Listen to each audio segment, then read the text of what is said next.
I bought the lake house to help my sister attend college. Now she demands I leave so she can use it for her honeymoon. After my grandparents passed away, my parents inherited their lake house. They kept it as a vacation spot, though we didn't visit as much as we used to. Life got busier, and as my sister and I got older, our schedules didn't line up as easily. By 2017, the house was mostly empty. My parents didn't really go up there anymore, and it seemed like they were holding on to it more out of sentimentality than anything else. At the time, I was 26 and looking for my first home. I'd been saving since I got my first job at 20 and had finally built up enough for a down payment. My parents knew I was house hunting, so when my dad called me one evening, I figured he wanted to check in. Instead, he hit me with an offer I wasn't expecting. "So, have you found a house yet?" he asked. "Not yet," I replied. "Still looking?" "Well, your mom and I were talking, and we think you should buy the lake house." I was stunned. "Wait, what? You're selling it?" He hesitated before explaining. My sister had just gotten into her dream college, and everyone was still riding the high of that excitement, but apparently, the reality of paying for it was starting to sink in. She hadn't gotten the scholarship she was counting on, and my parents couldn't afford to cover the full cost of tuition. They didn't want her taking out student loans because they believed it would ruin her credit, so their solution was to sell the lake house and use the money to pay for her education. At first, I didn't know how to respond. The lake house wasn't just a piece of property, it was part of our family history. Selling it felt wrong, like we were giving up a piece of ourselves, but my dad framed it as a win-win. "We'd rather sell it to you than to some stranger," he said. "You love that house, and it would still stay in the family." I'll admit, I was tempted.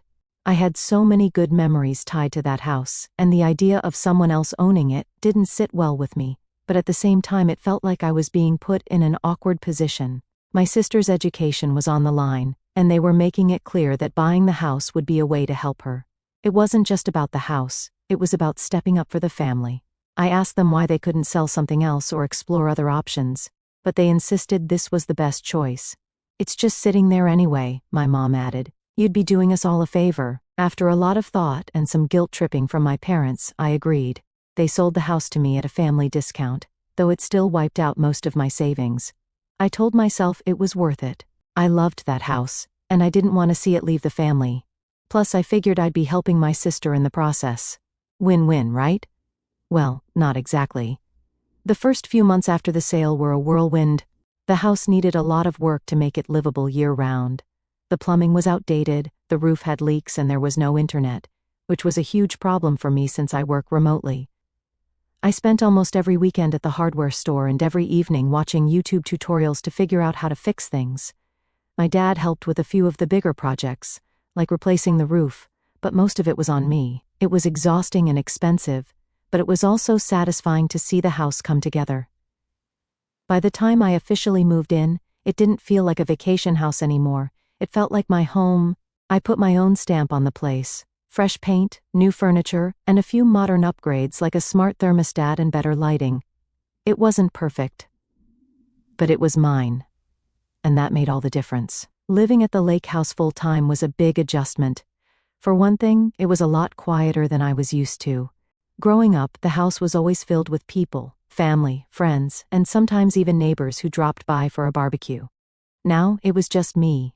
The silence was eerie at first, but over time, I grew to love it. There's something peaceful about waking up to the sound of birds instead of car horns, and falling asleep to the gentle lapping of water against the shore. I developed new routines, like having my morning coffee on the porch while watching the sunrise or taking evening walks along the lake. On weekends, I'd fish off the dock or take the canoe out for a paddle. It wasn't the most exciting lifestyle, but it was exactly what I needed after years of working in the city and dealing with constant noise and stress. The quiet felt like a blessing, but even as I settled into my new life, I couldn't shake the feeling that my family still saw the house as theirs. My mom would occasionally call and say things like, "It's so nice that you get to live there rent-free," as if I hadn't paid for the house with my own money. My dad would make comments about how he hoped I wasn't changing too much, and how he wanted the house to stay true to its roots. At first, I brushed it off. I figured they just needed time to adjust to the idea that the house wasn't theirs anymore. Then came the requests. My parents started asking if they could use the house for weekend getaways or if my sister could bring her friends up for a short trip. I usually said yes to keep the peace, but it always felt a little off. This wasn't a vacation home anymore, it was my home. And yet they acted like I was just borrowing it from them. By 2019, the house had become more than just a place to live. It was where I'd built my life, and I was proud of what I'd accomplished. That's when my significant other moved in. We'd been together for a while, and moving in together felt like the natural next step. Taylor loved the house as much as I did, and having someone to share it with made it even better. We started working on little projects together, like planting a garden in the backyard and building a fire pit by the lake. We'd spend evenings sitting by the fire, roasting marshmallows, and talking about our future. It felt like the kind of life I'd always wanted, simple, peaceful, and full of small joys. Taylor also helped me see the house in a new light.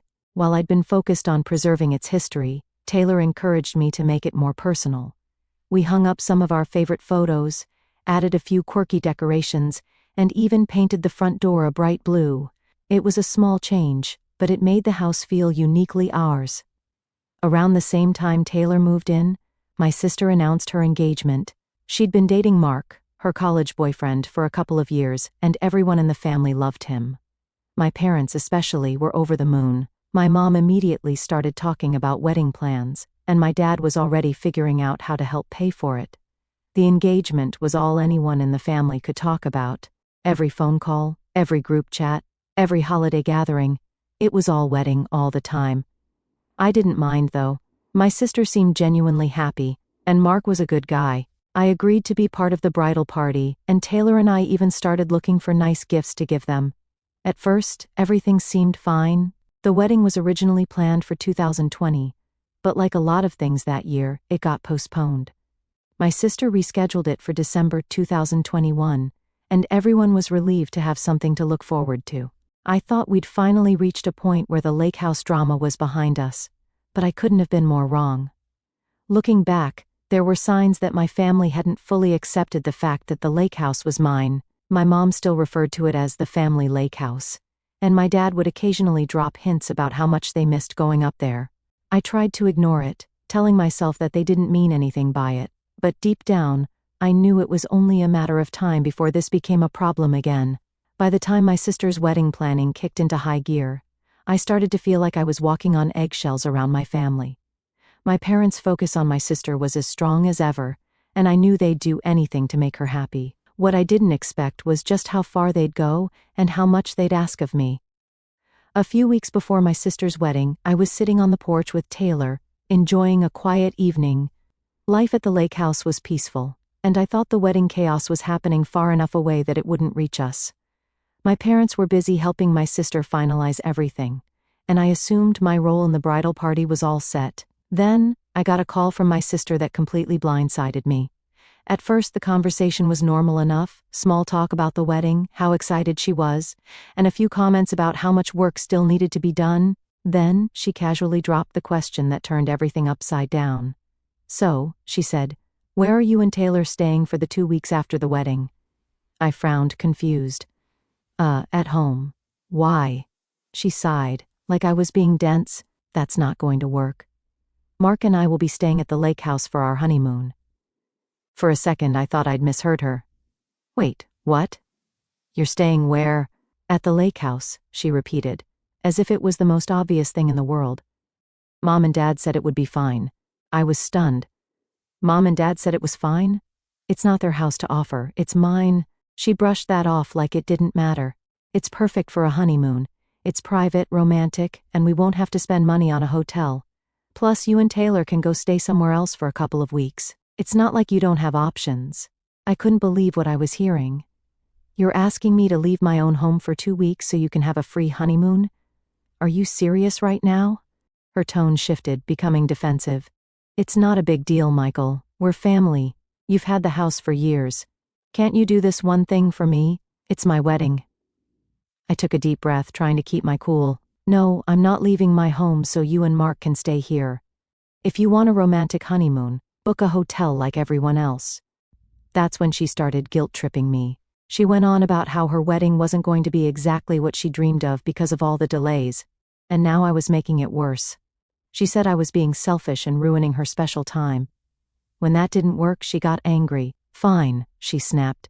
"If you're going to act like this, I'll just take you out of the bridal party." I shrugged. "Do what you need to do." That seemed to throw her off. She was expecting me to backtrack, but I didn't. After a few seconds of silence, she hung up. I sat there, staring at my phone, half expecting my parents to call next. And sure enough, they did. My mom was the first to call, and she wasted no time getting straight to the point. "What's this I hear about you refusing to let your sister use the lake house for her honeymoon?" she demanded.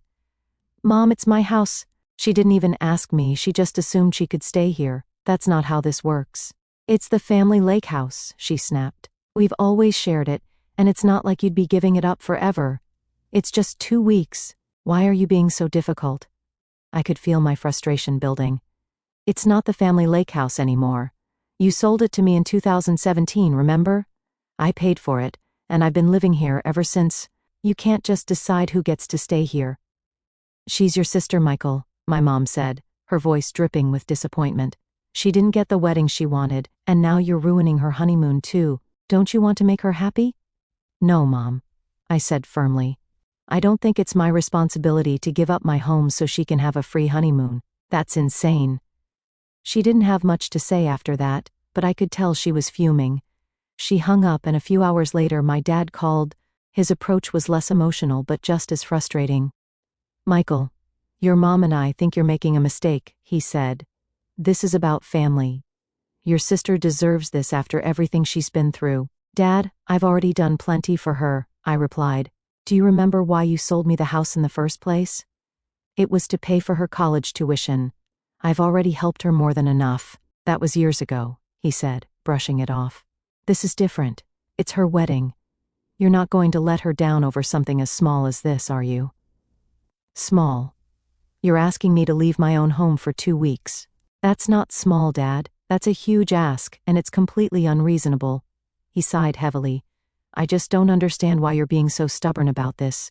At that point, I was done. "I'm not being stubborn. I'm setting a boundary.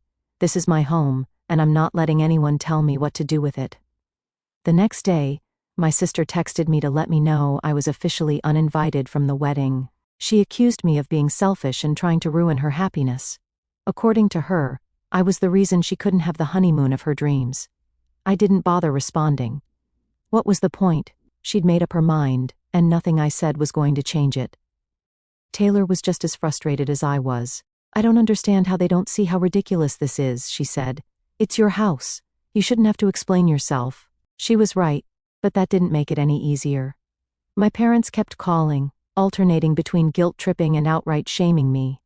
They made it clear that they thought I was in the wrong, and nothing I said could convince them otherwise. It was exhausting, but I refused to back down.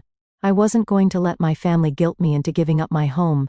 The days following my sister's announcement that I was uninvited from her wedding were tense, to put it lightly. It wasn't just the silence from her that got to me. It was the barrage of calls and texts from my parents. They seemed determined to break me down, hammering the same points over and over like a broken record. According to them, I was selfish, inconsiderate, and worst of all, a bad brother. Every time my phone buzzed, I felt my blood pressure spike. My mom's messages were the worst. She would start with something like, "I'm so disappointed in you," and then launch into a guilt trip about how my sister had already been through so much with the delays to her wedding. It always ended with some variation of, "Can't you just do this one thing for her?" My dad wasn't much better. He left a voicemail one evening that nearly made me throw my phone across the room. "Michael," he said in his most serious dad voice, "this is about family.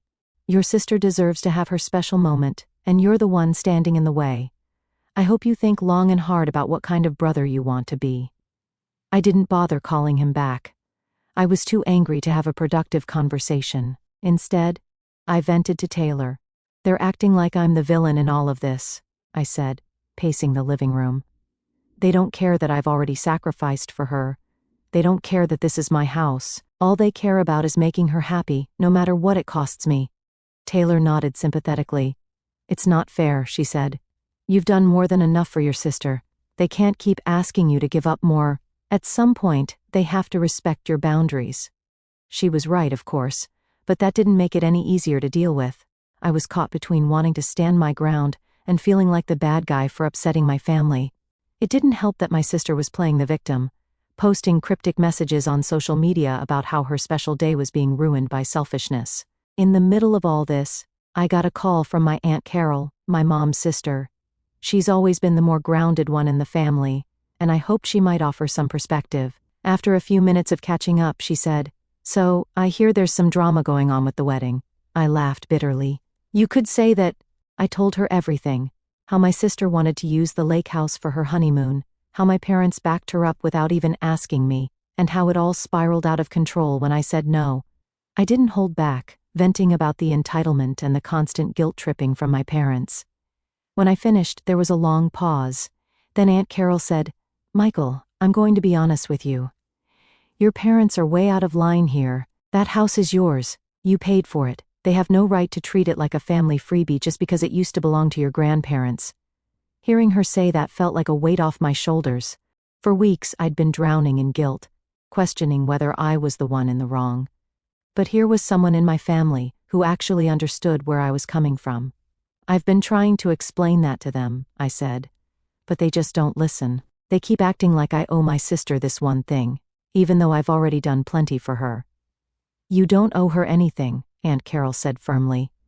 "Your parents have always babied her, and this is the result. They've set her up to expect the world on a silver platter, and now they're upset because you're not playing along. That's not your problem, Michael. Stand your ground." Her words gave me the clarity I needed. For the first time in weeks, I felt like I wasn't crazy for standing up for myself. My parents and sister could throw all the tantrums they wanted. I wasn't going to budge. The wedding came and went, and as expected, I wasn't there. My parents didn't reach out, and neither did my sister. I saw a few photos on social media, and it looked like a beautiful ceremony. My sister was beaming, and my parents looked proud but tired, probably from all the stress they'd been under. A small part of me felt sad about missing it, but mostly I felt relieved to have avoided the drama. Taylor and I spent that weekend at the lake house, enjoying the quiet. We went out on the lake, cooked a fancy dinner, and watched a movie together. It was simple and relaxing, exactly what I needed after weeks of tension. For once, I didn't feel like I was walking on eggshells around my family. A few days after the wedding, my mom called. I let it go to voicemail, not ready to deal with whatever guilt trip she had planned. When I finally listened to the message, it was exactly what I expected. She sounded sad, almost defeated. "Michael," she said, "we missed you at the wedding. Your sister's still upset, and I don't know if things will ever be the same between you two. I just hope you realize how much this has hurt her and us. We raised you to care about family, and this isn't the Michael we know." I deleted the message without responding. I knew what she was trying to do, and I wasn't going to let it get to me. My parents had made their choice, and I'd made mine. If they couldn't respect my boundaries, that was on them, not me. Final update: after the wedding, I thought the drama might start to fade. But of course, I underestimated my family's ability to hold a grudge. My mom and dad continued their campaign of guilt-tripping, though it shifted from outright anger to a tone of disappointment, like I'd personally betrayed them. One day, about a week after the wedding, I got another voicemail from my mom. "Michael," she said, her voice soft but firm, "I don't know why you're doing this. Your sister is devastated. She thought you'd be there for her, but instead you let her down. I don't know how we're going to move forward from this." I rolled my eyes as I listened to it. By this point, their words didn't sting as much as they used to. I'd spent too much time second-guessing myself, wondering if I really was the selfish one in this situation. But after everything, I knew I wasn't. This wasn't about me being selfish, it was about them refusing to respect boundaries. Taylor, as always, was my rock. "You don't owe them anything," she reminded me one evening as we sat by the fire pit we'd built together. "You've done more than enough for your sister. They just can't handle the fact that you're finally saying no." It was true. For years, I'd been the reliable one, the one they could count on to step up when things got tough. My sister, on the other hand, had always been coddled. My parents bent over backward to make sure she was happy, even if it meant putting me on the back burner. I'd gotten used to it, but this time, they'd gone too far. A few days later, I got a text from my sister. I wasn't sure what to expect when I opened it. maybe another accusation or some passive-aggressive remark. But instead, it caught me off guard. "Hey," she wrote. "I didn't know the lake house was legally yours. Mom and Dad told me you were just living there rent-free. I didn't realize they sold it to pay for my college. I'm sorry for assuming I could use it without asking. It wasn't exactly an apology, but it was a step in the right direction." She seemed to finally understand the bigger picture, and for that, I was grateful. I thought carefully about how to respond. I didn't want to rehash the entire argument, but I also didn't want to let her off the hook completely. Eventually, I settled on something simple. "Thanks for reaching out. I hope you and Mark are happy together. Let me know if you ever want to talk." She didn't reply, but I didn't take it personally. At least she'd acknowledged the situation, even if it didn't fix everything. Over the next few weeks, things started to settle down. My parents still weren't speaking to me much, but that was fine by me. I needed the space. Taylor and I focused on our life at the lake house, throwing ourselves into small projects and planning for the future. It felt good to let go of the drama and focus on what really mattered. One afternoon, I got a call from my Aunt Carol. "How are you holding up?" she asked. "Better," I said. "I think things are finally calming down." "I'm glad to hear that," she said. "Just remember, you're not the bad guy here. Your parents and sister might not see it yet, but you've done the right thing by standing up for yourself. Don't let them make you doubt that." Her words stuck with me. For so long, I'd been focused on keeping the peace that I'd ignored my own needs. But this situation had forced me to draw a line, and for the first time in my life, I didn't feel guilty about putting myself first. Looking back, this whole ordeal taught me a lot about boundaries and self-respect. My family may never understand my perspective, and that's okay. What matters is that I finally learned to stand my ground. The lake house is more than just a house, it's my home. It's where Taylor and I have built our life, and I'm not going to let anyone take that away from me. I don't know what the future holds for my relationship with my parents and sister. Maybe things will improve over time, or maybe they won't.